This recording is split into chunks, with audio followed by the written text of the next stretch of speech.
This is Radio Now 95.3 FM. Come for the news, stay for informed conversations. Russia President Vladimir Putin has visited his North Korean counterpart Kim Jong Un in a move that has worried government and political figures across the world. Agreements between Russia and North Korea include a focus on political, trade, investment and security cooperation. Now, North Korea and Russia have pledged to use all available means to provide immediate military assistance in the event that the other is attacked. This news is of particular worry to countries such as the United States, which has been very critical of Russia's war with Ukraine. Some analysts have described the latest situation as a return to Cold War footing. Our guest this morning is a U.S. national security lawyer, geopolitical analyst and investigative journalist, as well as the president of Scarab Rising Incorporated, a security and geopolitical risk strategic advisory, Ms. Irina Sukerman. Ms. Sukerman, welcome to News Extra. Thank you. It's a pleasure to have you on. Thank you for joining us. Starting off, right, with President Putin's visits at an end, how would you describe the reactions of countries such as the U.S. and its Western allies? Well, the U.S. appears to be alarmed by both visits. The North Korean visit is the more serious of the two.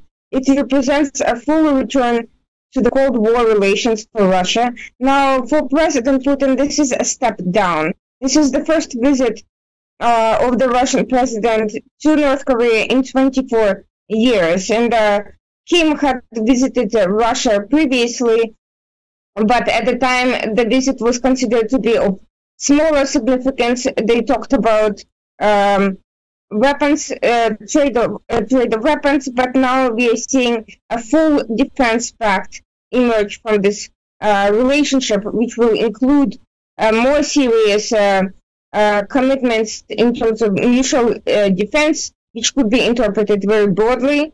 It means commitments in terms of weapon supply from North Korea to Russia, but also from Russia to North Korea. It could mean that the two nuclear powers could be developing joint nuclear programs or missile programs. Let's remember that the joint drone factory with Iran, the Shahid factory in Russia, has been hit by Ukraine recently, so Russia could be looking for alternatives. There are other potential concerns. For instance, North Korea is at the center of illicit trade. It is a source of exchanges with various terrorist organizations. It has developed its own significant intelligence system that will likely be looking for upgrades from Russia. And it is also at the heart of cryptocurrency heists. And Russia, of course, is looking to evade sanctions with the help of cryptocurrency. So we are looking at a range of cooperation opportunities for these two countries. But there is another aspect to it, which is China's perspective. And China benefits in the short term from creating an anti-Western alliance, which would include Russia and North Korea, not only against the United States and its allies, but also against local adversaries such as South Korea, Japan, Taiwan, and the Philippines.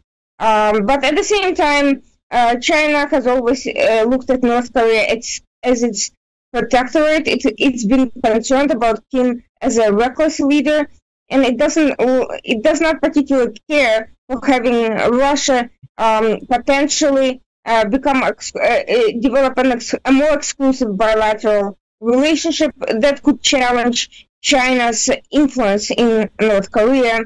North Korea, for its own part, benefits from the greater legitimacy provided by having an upgrade in our relationship with Russia. It benefits from the more general inclusion into the China and Russia alliance against the West, and it certainly benefits from having a more independent and expensive foreign policy that could see it move away from China's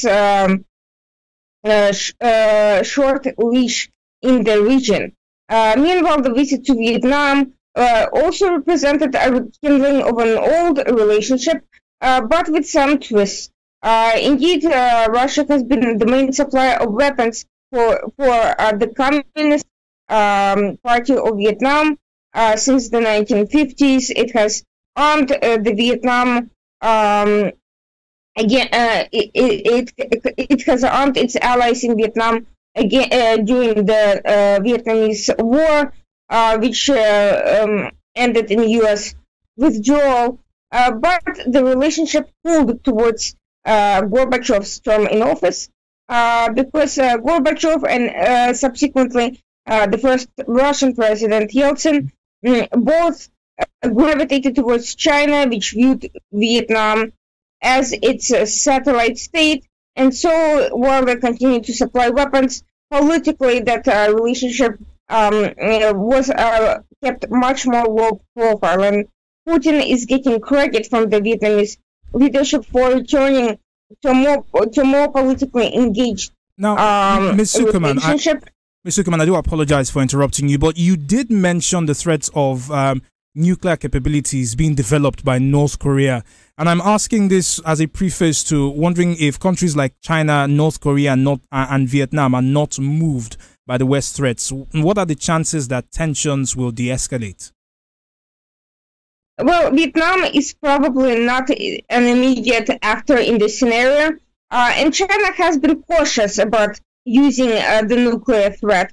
But nevertheless, there's always a risk of escalation, and China has been much more open about touting its nuclear program than before. It has not threatened its use as directly as Putin, and there's good evidence to believe that Putin has no real intention to engage in nuclear warfare, whether in Ukraine or anywhere else, because that would trigger an immediate, overwhelming, and devastating response by NATO countries.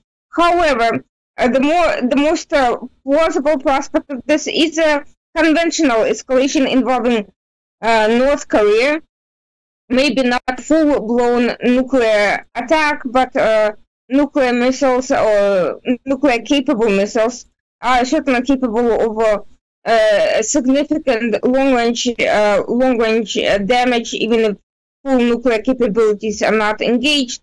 A potential escalation with South Korea could be a possibility, especially if China and Russia are seen as backing North Korea's ambitions in the region, and it would benefit both Russia and China in the short run, because even though China has been looking to mend trade relationships with Japan and North Korea, politically tensions remain high. China has threatened both countries with potential war if they back Taiwan, and it was also clearly stated that Russia and North Korea would join that front. And Russia, of course, would benefit from any escalation, because that would distract from the war in Ukraine, and it would strain U.S. and NATO capacity in both the South China Sea and in the area. U.S. did deploy additional carrier towards South Korea in response to recent escalations, but signs are pointing to North Korea slowly preparing itself for potential military escalation. We've seen the degrading of the strategic communications between North Korea and South Korea. We have seen the unraveling of various agreements and a preparation for militarization. So all signs are pointing to the fact that that might be the next theater war. I believe it was a couple of years ago that we saw the North and South Korea attempt to establish some sort of relationship where their leaders essentially shook hands across the border. And you said that we've seen a de-escalation of, or rather an escalation of tensions since then. Is there a possibility that the US or even Europe will approach not official, whether unofficial or official relations with Russia, with North Korea, with Vietnam, which you say is a lesser threat? Is it possible to engage them in a way that is not combative? Well, Vietnam is the most promising of the three, and indeed, Vietnamese leadership has been developing trade relations with the United States, which makes Putin's visit all the more curious and controversial. because on the one hand, Russia is engaged in energy projects, which, by the way, challenge China's territorial claims, and Vietnam and China have been trading barbs over a territorial dispute, and the Vietnamese Communist Party leadership trade in Moscow rather than in China. But on the other hand, Vietnam does not want to be confined or defined by these relationships, especially after the perceived failures of Russian weapons in Ukraine. It has been broadening its defense trade to Japan, South Korea, the Czech Republic, and U.S. has been approaching Vietnam over purchasing American weapons in a move to try to woo Vietnam away from China and Russia. But that has been met with some distrust and skepticism due to the concern that the U.S. Congress would block such trade, such purchases over human rights and democracy concerns, leaving Vietnam stranded. So they welcome Putin's visit, but I don't believe they're very likely an immediate threat to the U.S. They are quite concerned over Chinese territorial claims, and they also wish to diversify and not be dependent on Russia. So at the very least, they are probably more of a gray zone than a direct risk. With Russia and North Korea, it's far more complicated. North Korea has made no secret of its intention to retake South Korea as by force and down the road. It's looking to expand its role. It's been testing its nuclear program, and it has been a threat. It's been acting as an intermediary for various terrorist organizations and as a very aggressive intelligence actor and hacker around the world. Russia too has basically announced a completely adversarial approach towards NATO countries. Right. And I don't believe that the political philosophy driving Putin and the ideologues around him is going to be open to any sort of permanent compromise or deal making, even if he is putting forward seemingly compromise peace plans over Ukraine. I don't believe that in the long term this is something that he would abide by. Ms. Sukerman, thank you very much for your time and expertise on this conversation. Irina Sukerman is a U.S. national security lawyer, geopolitical analyst, and the president of Scarab Rising Incorporated, which is a security and geopolitical risk strategic advisory. And she joined us on News Extra to speak on the visit of Russian President Vladimir Putin to North Korea and Vietnam in the last week. You're still on to Radio Now 95.3 FM Lagos. The conversation continues as we turn to the front pages of our dailies on News Review. Do stay with us. This is Radio Now 95.3 FM. Come for the news, stay for informed conversations.